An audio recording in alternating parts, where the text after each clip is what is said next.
What's up, everyone? Happy holidays if you observe.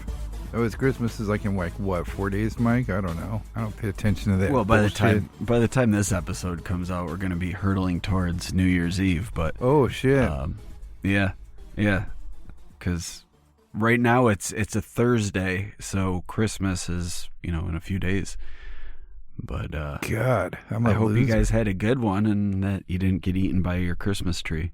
God, I gotta pay attention to shit. I had no idea Christmas was in a couple of days. Yeah, sure is. Snuck right up on me, man. This whole fucking month, well, this whole year really is just flown by. Like, it's crazy, man. Yeah, how fast just every single day, or well, I shouldn't say every single day, but every single week, like it just flies by. Well, the individual days tend to drag though, which is weird. Well, it just seems like all the holidays in specific this year are like non-event. Like Halloween this year was like like here it's like a lot of decorating, watching movies, spooky music, everybody making or picking their costume and getting ready, and it just like came and went. Like I don't even feel like I got to do anything. Really? Yeah, that sucks. I did my biggest decorating yet for Halloween, and we stuck with the movie a day tradition, and we did pretty all right for Halloween. We had a lot of people come and show up, even put a Halloween episode of the Whatcast out. Sure did. We did not put out a Christmas one though, so they can't all be zingers. Do we traditionally? We don't typically. No, I think we only did like the first year. And we got into the pagan origins of Christmas. And I'm sure we probably did a pretty shitty job of it too. But I don't know. It was during the first year. Well, we're going to talk about something that we covered in part on The Quick and the Weird. And it's something so bizarre that Mike wanted to do some digging about the folklore on the subject. But yeah. So before you get into that, just in case people aren't aware of what Quick and the Weird is, it's short episodes that we put out about cases or events that wouldn't be enough to devote an entire episode to. So we just get into it and discuss it. It's basically like a 20 to 30 minute episode of the Whatcast. But because it's shorter, it's quick, and because it's Whatcast stuff, it's weird. So it's Quick and the Weird, only on Patreon. So we're impossible to locate if you Google it. So just type in patreon.com/thewhatcast if you're interested in checking it out. Okay, shill done. Continue, Mateo. Thank you. Well, you know what? Speaking of shilling, we should mention that there's been some type of weird malfunction with. Oh yeah. with the ads that are in the show. Something. Yeah. I'll be completely transparent. There's a way for you to automatically have them put as many ads as they want in the show that they find appropriate, which is too much. So we don't do that. So I don't do that and put them in manually. So we keep the ads down to a minimum. And for some god awful fucking reason, they did something to where it clicked every show to automatically put as many ads into the show as possible. And they've increased the load of how many ads they want. And I hate saying this. There's some ads that have fucking 13 commercials in it as of now. So me and Mike have to go back and physically unclick that for every episode we've ever done, and then manually enter the ads to keep them. So if you're one of those people that are listening currently, but also catching up on past episodes, and you're like, man, these guys are fucking whores just selling their show for all these.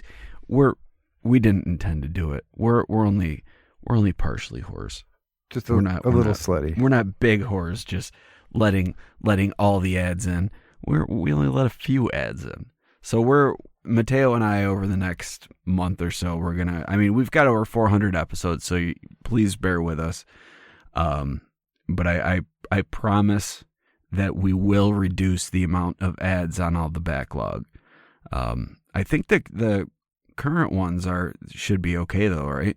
Yes, they should be. But every time I go back and check, every time I go back and check recently, there's no ads in it, or like one, and I'm like, I didn't do that. That's not what I put. So I'm working with them trying to fix that, but it looks like we're gonna have to manually do that ourselves. Go through literally over 400 episodes and fix that. I'm gonna make a promise to you all that episode 1 will have 0 ads. That's right, 0 ads. So, because it doesn't deserve any. No, it's so bad. PlayStation 3 headphones. I recorded that on. Believe it or not. I believe I did as well. No, actually, the first episode was done just using the internal mic on my shitty laptop. Really? Yeah, it was. It was a few episodes. I think we were like 10 episodes in before I upgraded to the PlayStation mic. Wow. Yeah. It was a rough start we had there, but yeah, literally the reason why we're not recording with PlayStation headsets anymore is because of our patrons. So thank you very much. Yeah, thank you. Remember for a while I had that little the Samson Go mic too. Yeah. Yeah. Oh man, I've gone through a lot of mics on this show, man. But you go through the mics and I go through the mixers. I think I've gone through 4 mixers. I still have my original mixer. That's so fucking fun. Crazy, really? Yeah, I do. Oh man. Yeah. No issues with the mixer. I get the bunk mics. You get the bunk mixers. I think I'm on my original mic, my M90. That's fucking ridiculous. Anyway, people don't give a shit about our fucking our mic issues and upgrades and whatnot.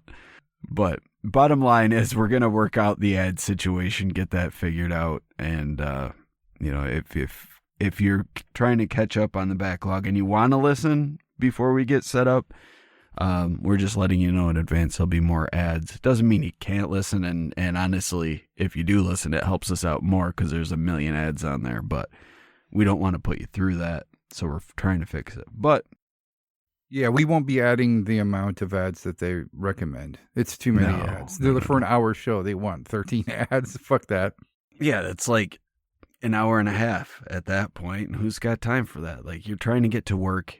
You're probably in your car on your way to work, or maybe you're working out, and the last thing you want to hear is about fucking shaving cream or meat sauce delivered by mail. Meat sauce. Mike's meat sauce.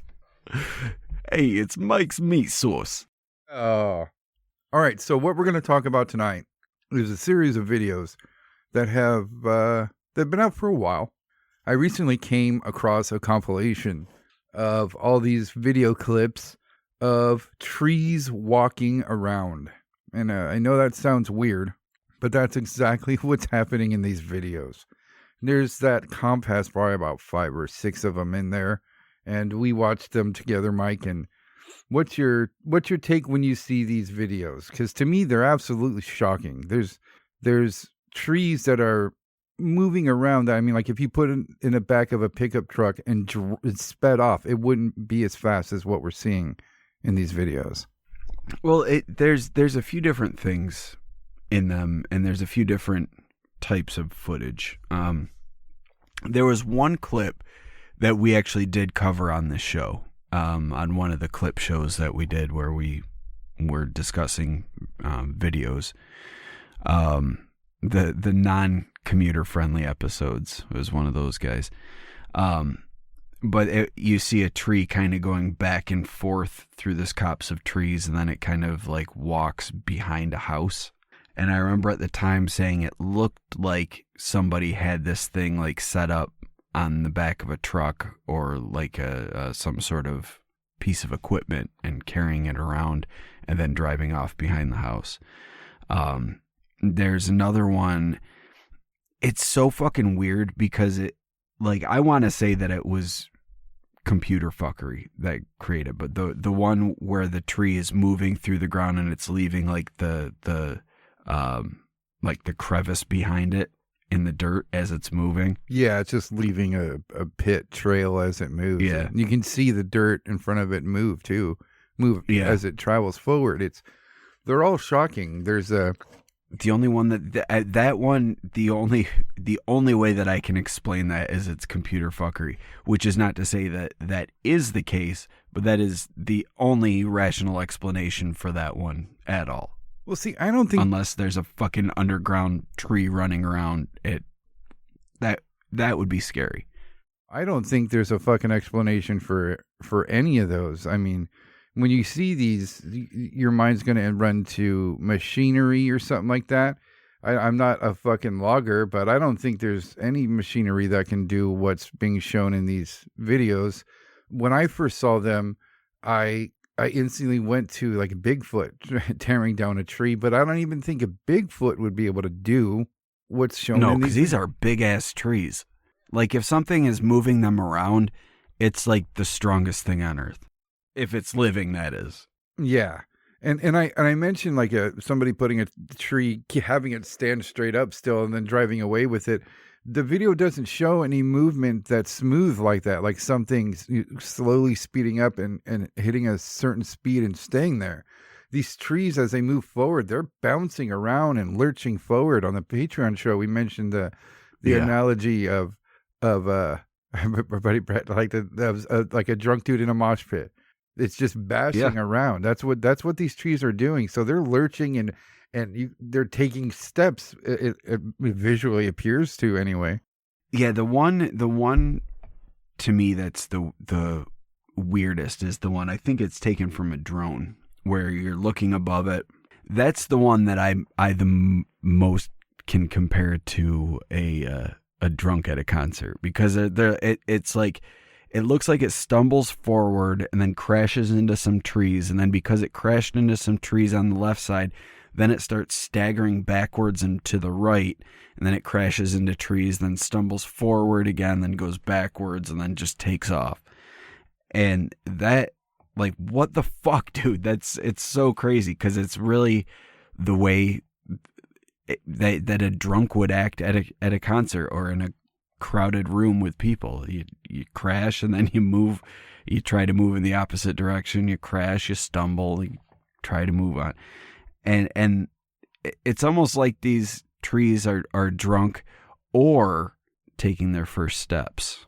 Ooh, yeah, that drone footage is shocking. Whatever's doing that to that tree, it's extremely violent. It's bouncing off other trees as it's trying to make its way forward. It's like a drunk person, like we said, but it's a giant fucking tree.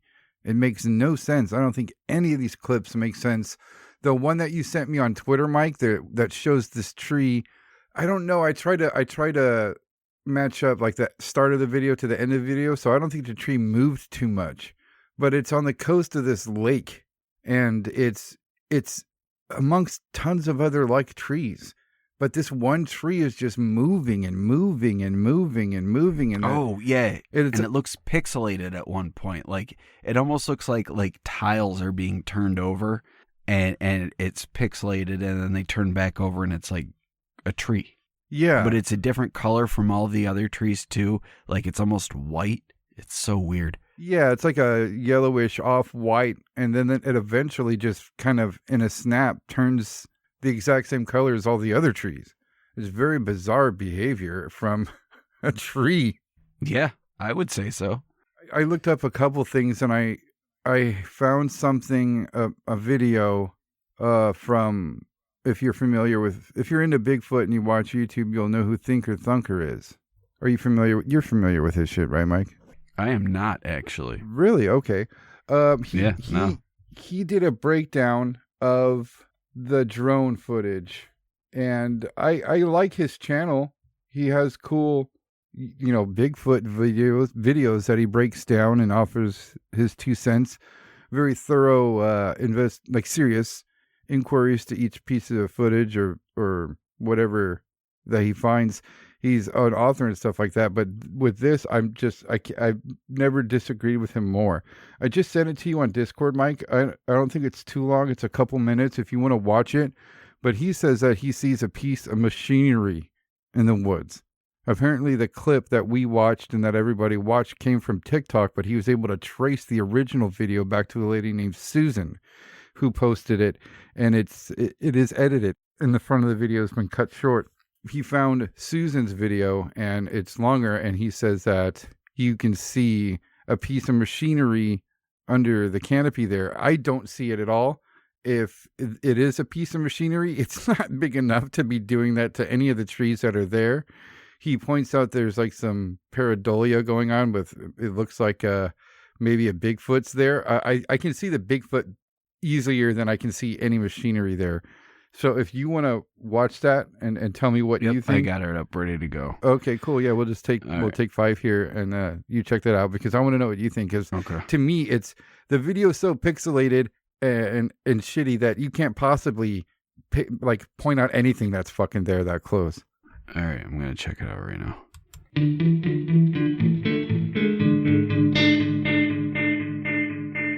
So, Mike, after you watch that, and he points out that he thinks he sees a piece of machinery there. What do you think of that? I didn't see that at all. I don't see what he's talking about at all. I don't think a piece of machinery can carry a piece of tree standing straight up and down that violently. And then, like he says... Well, yeah, it's definitely not going to be... like a piece of logging equipment isn't going to carry a tree away like that. What he was showing, you can definitely see something, but because of the nature of and he even says this because of the way drones are, you're only getting a specific angle. So what he's pointing out is as we definitely need to post this along with the other video in the show notes, but right. What he's showing in the clip is this when the drone, it looks like it kind of backs up and lowers down a little bit, and you get a glimpse between trees and branches, and you kind of see something. When he zooms in on it, it gets really pixelated, so you can't tell what the fuck it is. He says it's like a yellow thing, and then it turns green, which to me, it is, in my opinion, it's likely some sort of, like you're seeing like a tree branch at a weird angle between these two things. Then as it's moving, as the drone is moving, the perspective changes, so it looks like this in the video. It looks like whatever is being picked up there moves, and he says it goes from yellow to green. But to me, you can because you can definitely see something, and there's a sense of movement, but it's hard to say whether that movement is from the drone just changing its position, and you're looking at something that's in the background that's being obscured by kind of I don't want to say undefined, but poorly defined outlines, that being tree branches with leaves on them. I think it's creating the sense that there's something there when there really isn't. That's, I mean, I guess if you want to go down the machinery thing, maybe it was some sort of like UFO thing or something, because it could be cloaking device, maybe. I don't. But to me, it's much more likely that it's a change in perspective, picking up something in the background and making it appear to be moving when it's not really moving. Yeah, I tend to agree with you there. I think that the camera footage from a moving drone trying to look through a massive tree canopy at the forest floor, as pixelated as it gets when he zooms in with the amazing scrubbing abilities of fucking YouTube, I don't think you're going to be able to discern anything that's on the forest floor in that footage. So, I mean, I don't think he disproved anything. If it is a piece of machinery, again, I agree with you there. It'd have to be something like a UFO type technology going on, because I don't think modern logging machinery can do what's being shown in these videos at all. I think that's swamp gas, an excuse. Yeah, and I don't even think it's a matter of the capabilities. It's just that doesn't make sense. You know, if you're taking down a tree, you're gonna cut the tree down and then cut it up into more manageable pieces and get it out of there. You're not gonna keep it completely upright and then drag it through thick trees on the. You know, it just doesn't make sense. Doesn't make sense at all. Right, and he mentioned something that appears to happen in all the videos, because there's a few of them that catch the trees before they start moving, so we get to see them start moving. And there is a point to where it looks like it is being uprooted, right? Or shaking itself loose. Yeah. Like it's almost like it's struggling to get out, and then it gets out and it makes a run for it. And that's what it looks like more, is that it's trying to wiggle itself out of place. There's a lot of wrenching that happens. It's not like it pops up like a cartoon, lands, and starts, paddling its feet. Yeah, right. So to me, there's nothing explainable in these videos. They're all so bizarre.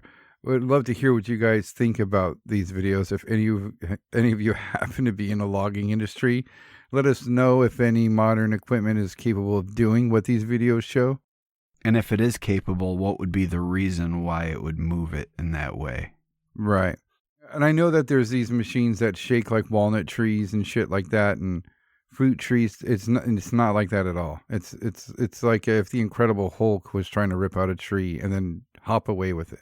Yeah, that's exactly what it's like. Yeah, the trees have always had like a place in almost like every culture's folklore, right, Mike? Yeah, and I was trying to find specifically stories in folklore of trees walking around. I wasn't able. You said it was hard to find anything on it. I found a couple, like a YouTube video to where these people were telling their stories, and it was weird stories with trees, but it didn't involve walking trees, like trees that weren't there when they walked into a campsite, and then when they came back, it was there. Weird. Well, that sounds like a walking tree to me. Nothing to see here but us trees, and you're like, well, you weren't there, buddy. Pay no attention to the tree. Right, no kidding. Maybe we just missed its walking. It just it walked over there and then planted itself. But I'll put that in the show notes too. But yeah, just if you type in walking trees, it's more D&D stuff than actual. Yeah, or Lord of the Rings references. Yeah, I found some Lord of the Rings fan fiction. But I've got a book that's specifically on folklore relating to various aspects of nature. And there's a lot of things in there about nature spirits. And even in there, I wasn't able to find anything about trees walking in this manner. There's things about tree spirits and stuff. But the one thing I was able to find about walking trees comes from Old English folklore. And there was I don't know exactly what the saying was, but the idea behind it was that if one elm tree is cut down, the one next to it will die from grief. However, if you cut down an oak tree, its neighbors will take revenge on you if they can. Ooh. So for some reason, elm trees cry and become emo, but the oak tree it takes up a blood oath against. Yeah, wants revenge.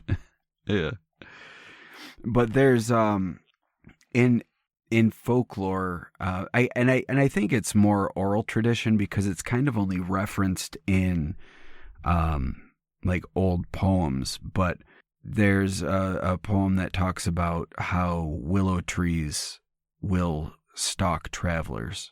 And the belief at the time was that a willow tree would walk behind a traveler muttering. And if you were to walk into a copse of willow trees at night, there was a danger that they would attack any travelers that passed through.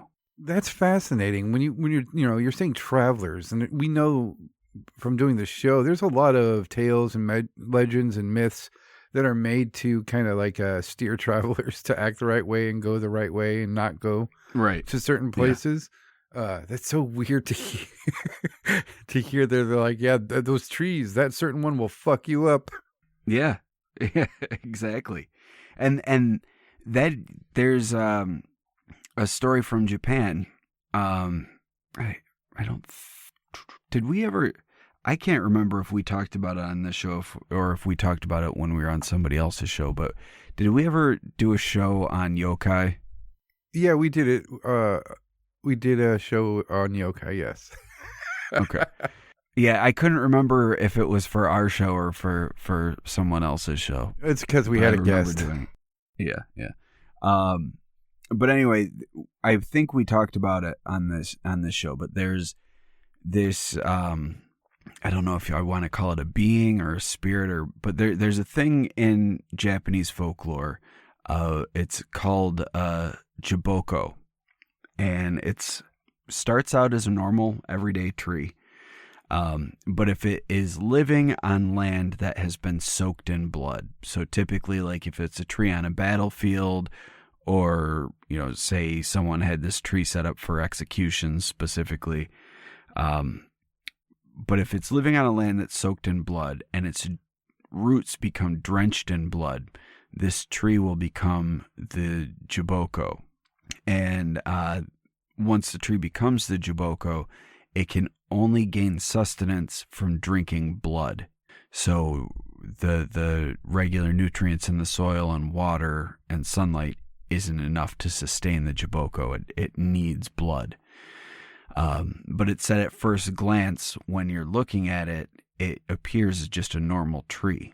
But if you pay close attention and look at its branches, the branches take on appearance like they're capable of grabbing and picking things up. But if you don't notice and you get too close, the jiboko will grab you, and then it'll force its branches into your body so that it opens up holes in your flesh so that blood can flow out and into the soil to feed it.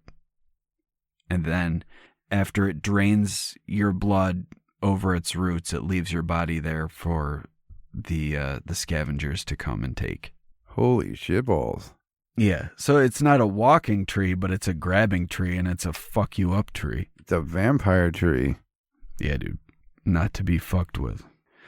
But there's another tree that sounds creepy at first, but it can actually be beneficial if you get over the creepiness of it. It's called the Jinmenju, and it's a tree that's this is also from Japanese folklore. But it's a tree that is said to grow in mountainous areas, and they usually grow far away from civilization. I guess the thought being that if it lives far enough away from civilization, then no one would be able to verify the existence. It would just be like the random traveler would come across it, but the greater civilization would remain ignorant of it. But the thing with these trees they grow these fruits on from its branches, but the fruits are actually human heads. Oh. And the faces on the heads will laugh at people as they approach. And I think the reason being that it's an alarming sight, to say the least, and it'll likely invoke fear. However, if you laugh back at the faces on the tree, the heads will fall off, and you can collect them, and they're actually edible. What the and fuck? You can eat.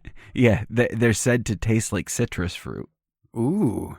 Yeah, so if you come across a laughing human-headed tree, just laugh in its face, and then you get a nice, tasty snack. Now, I wonder if they're fruits shaped like human heads or human heads that you have to eat that taste like fruit. I hope it's human heads that taste like fruit. Oh, see, I'd have to pass. But if it was some cute little chubby-faced pear-looking thing, It's just, you're like, get in my belly, pear thing. Yeah. The other thing that I thought about when I first saw these videos were the dryads from Greek mythology. Dryad now is kind of used as like a catch-all name for any of these sort of entities, these tree spirits. But originally, the dryad, it comes from the root word dris, which means oak. So this was something that the name dryad was attributed to a nymph that was specifically tied to oak trees. And the greater name, I guess, for what these beings are hamadryads, and they've split into a bunch of different categories, but it's typically based on what tree they're tied to. So it's kind of hard to say exactly what they are, what these beings are. They are thought to be spirits that live in a specific type of tree. But there's also a related belief in these things that say that they are actually the trees. And so every tree that lives has its own spirit, and it would be able to manifest the spirit to appear like a fairy or like a beautiful woman, something like that. But it was also said that these beings could maybe, rather than being the spirit of the tree, that they were more a spirit of nature, and they could take the humanoid or fairy form, but they could also take the form of a tree itself. So in context of these videos, you could see how maybe this tree, maybe it's a tree spirit that is partially shifted so that it can move, and then it'll just root itself again when it finds a new place to go, and then it'll move, and because it's not actually a tree, it's a spirit of nature that's taking the form of a tree. But these things, there was a type of them that they were said to inhabit ash trees in Greek mythology. And these ones specifically were actually the protectors and the guardians of Zeus during his younger time period before he became the king of the gods. So a powerful entity. Yeah. But they're thought to be like minor goddesses, but even though they're goddesses, they're still mortal. But they have long lifespans, but they are completely connected to the trees that they dwell within. So if you're in the side that thinks that these are the spirits of the tree, so they reside in the tree, but it would also make sense if they were in fact the tree, because the thought is if you kill the tree, then the dryad will die with the tree. So whether it lives in the tree or it actually is the tree, you cut down the tree, you kill the dryad. But in Greek mythology, if a mortal were to cause the death of a dryad, then that mortal would be subject to punishment unless he was able to appease the other dryads. Oh, so he's got to come to an agreement with the other spirits. Yeah. Yep. And they also, they're said to act like little rascals, and they're more, I guess, mischievous than dangerous. But they'll do whatever they can to protect the other trees. I think it's probably like a fairy sort of situation where, maybe you'll get lost in the woods and not find your way out. Wouldn't that be a tragedy? Or maybe they're able to push some curmudgeon-y wild animal in your direction, and now you've got to tangle with a hungry bear. Who's to say? Yikes. But this, to me, if these things are real, whether tree spirits, nature spirits, whatever. Because this sort of thing is seen in a lot of different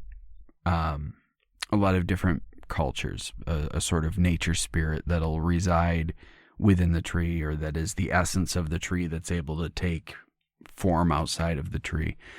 But it does bring me back to the idea of Bigfoot being tied to fairy lore. And there's some weird stuff with Bigfoot that I haven't gotten into in our Bigfoot episodes, but that tie in to a woman in white. And I'll do a future episode specifically on Bigfoot encounters that link to an encounter with a woman in white. But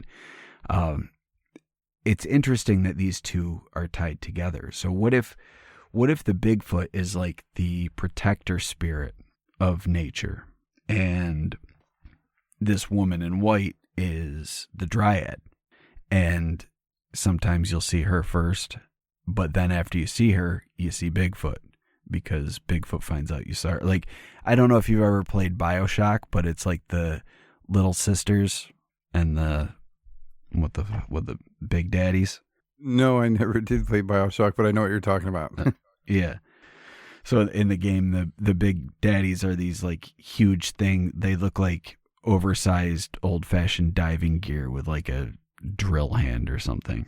And they protect these little, I only played part of the game, so I don't even know what they are, but they look like little ghost girls or something. And they protect them. So I wonder if that's like the case here, that you've got the woman in white being protected by the big burly forest guardians. Yeah, that's interesting. On the quick and the weird, we talked about what we thought this could be, and we both ruled out machinery. But when I watch these videos, I definitely get that feeling, some type of spirit. Maybe like the tree itself is sentient, like they are moving because they want to. I don't know. It has a very spiritual feeling to it. Is that the right word? Sure.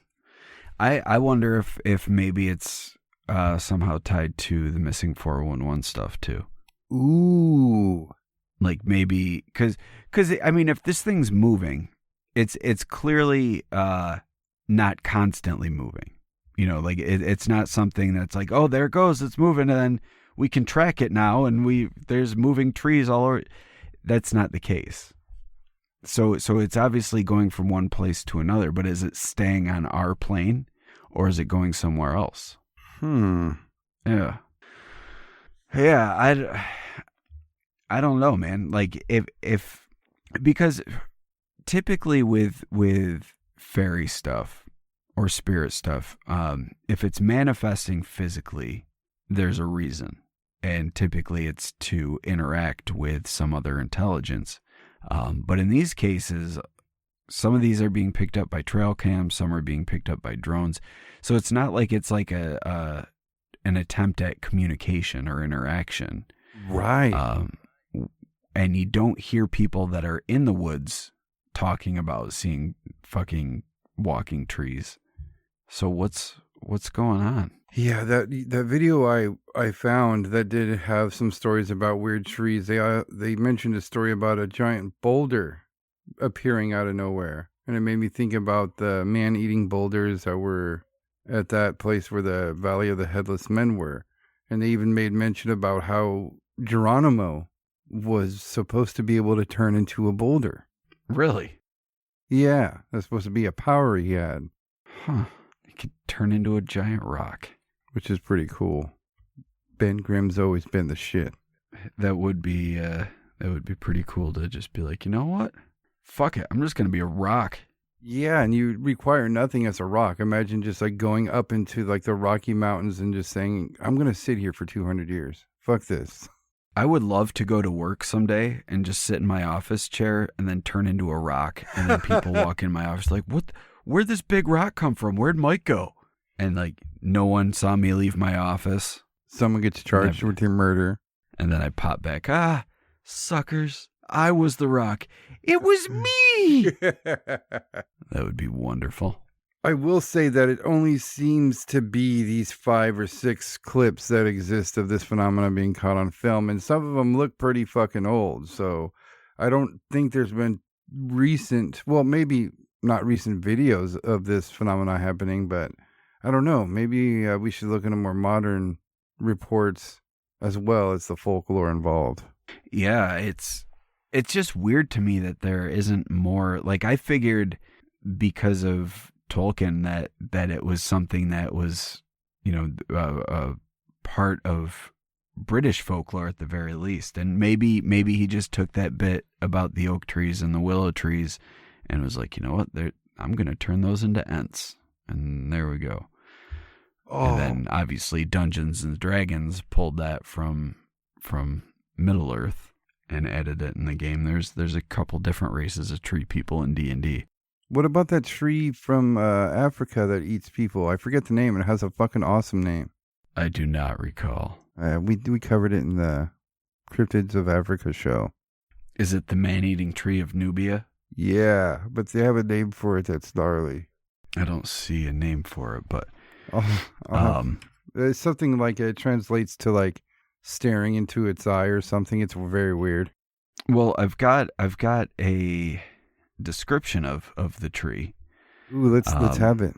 There was an author named Phil Robinson who talked about his uncle's travels throughout the world, and he released this book called Under the Punkah in 1881, and he describes his uncle's stories in this book, but his uncle actually had a description of the tree, and he says, "This awful plant that rears its splendid death shade in the central solitude of a Nubian fern forest sickens by its unwholesome humors all vegetation from its immediate vicinity, and feeds upon the wild beasts that in the terror of the chase or the heat of noon seek the thick shelter of its boughs, upon the birds that fitting across the open space come within the charmed circle of its power, or innocently refresh themselves from the cups of its great waxen flowers, upon even man himself,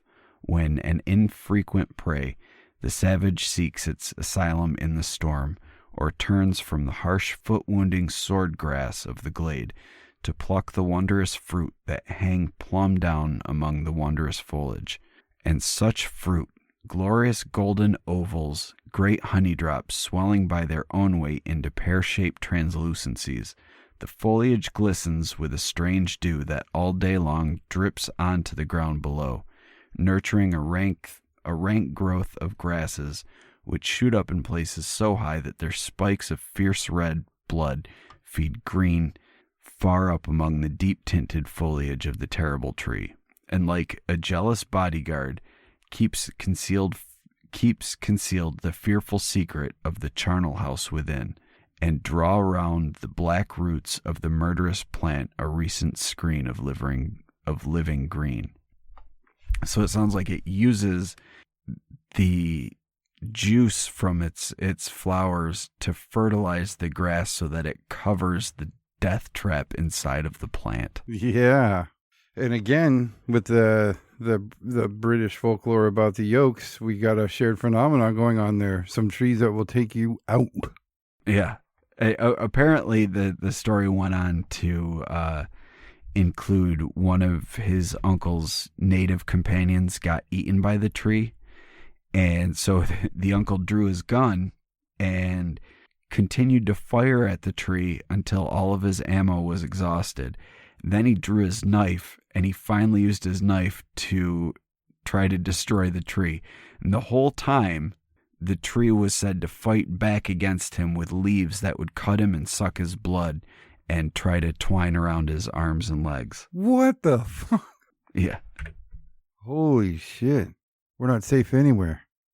I think the tree that you are talking about is the Yataveo. That's it. Yeah. So this is actually a South American carnivorous tree. Ooh, I was so wrong. But Yataveo means I see you already. That's it. And it's said to be a plant that will catch large insects, but if a human walks too close, it'll try to eat them as well. And it's said that it grows in Central South America, on the shores of the Indian Ocean. There's a bunch of different descriptions of plants, but most of them agree that they have a thick trunk and appendages that are similar to tentacles, which are used to catch the prey. Damn. And there's some stories that say that there's even an eye in the plant used to locate the people. So yeah, and I'm sorry, I mentioned the Indian Ocean earlier. I meant the Atlantic Ocean. That's my apologies. There's a similar plant though in Madagascar that same basic description. But the one in Madagascar is only found on the coast of the Indian Ocean. Oh, another shared entity. Yep. So maybe running trees aren't so fucking bad after all. Yeah, if all they're doing is running, I mean, think of what other horrors could await you. You could be stabbed to death by a tree to let your blood drain out and feed it. You could be eaten alive by a tree. Could be attacked with tentacle arms. Running trees, I suppose, are the least concern when it comes to these matters. Run on, trees. Run on. Boogie on. Thank you for listening to the Whatcast. You can find us on Twitter, Instagram, Facebook, iTunes, and YouTube. Enjoy the podcast. Get yourself a Whatcast t-shirt or sticker pack. Who was that dude on that one episode? Try the links in Homie's page. All this and more can be found at www.thewhatcasters.com. Thanks again for listening and have a great week.